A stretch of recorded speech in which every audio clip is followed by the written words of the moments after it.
Hello guys, আসসালামু আলাইকুম। আপনারা সবাই কেমন আছেন? আশা করি ভালো আছেন। তো বরাবর প্রতি শুক্রবার আমি একটি ভিডিও বানিয়ে থাকি আপনাদের উদ্দেশ্যে। তো আজকে তার ব্যতিক্রম নয়।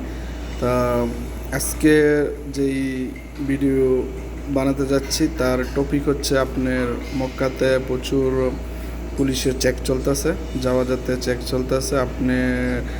আপনার মক্কার ভিতরে রাস্তাঘাটে এখানে সেখানে ঘোরাফেরা কম করার জন্য রিকোয়েস্ট করা হচ্ছে। তো এখন বর্তমানে হজের মাস চলতেছে, তো হজের মাস বিদায় বর্তমানে মক্কাতে একটু চেকিং বেশি চলতেছে। স্পেশালি যাদের মক্কাতে যারা বসবাস করেন তারা হয়তো মক্কার বাইরে মানে জেদ্দা অথবা অন্য কোনো ডিস্ট্রিক্টে যাওয়ার জন্য চিন্তা ভাবনা করলে না যাওয়াটাই বেটার। হজের পরে যাওয়াটাই বেটার, কারণ মক্কাতে আবার এন্ট্রি করতে হলে আপনার তাসরিয়া লাগবে। তাসরি ছাড়া বা পারমিট পেপার ছাড়া কেউ মক্কাতে প্রবেশ করতে পারবেন না। নাম্বার 2, আপনার মক্কাতে যারা স্পেশালি আছেন কাবাঘরে, আপনার মক্কাতে যারা বসবাস করেন, আপনার কাবাঘরে অথবা মিসমালা স্পেশালি আশেপাশে যে আজিজিয়া আছে, আপনার সিকতিনে যারা আছেন ওই ওই এলাকা দিয়ে প্রচুর আপনার চেক চলতেছে।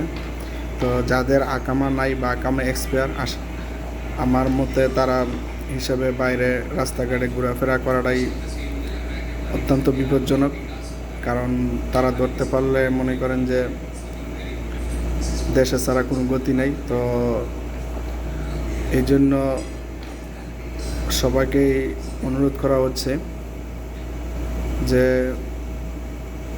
অন্তত আর 15 দিন আছে হজের মাসটা।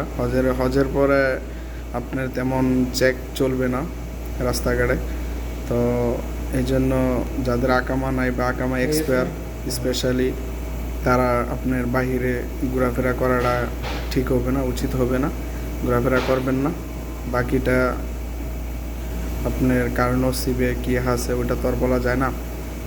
তো ওই হিসাবে আমার ভিডিওর মাধ্যমে আপনাদেরকে সতর্ক করে দিচ্ছি। আর এই তথ্যটি যারা অন্তত সৌদি আরবে আছেন সবার কাছে যেন পৌঁছে যায়। আর সবাই আমার চ্যানেলটি সাবস্ক্রাইব করবেন এবং শেয়ার করে সবাইকে শোনার ব্যবস্থা করে দিবেন।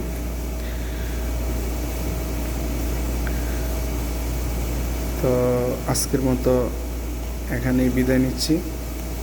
সবাই ভালো থাকবেন, ইনশাল্লাহ দেখা হবে নেক্সট ফ্রাইডে পবিত্র জুম্মার দিন।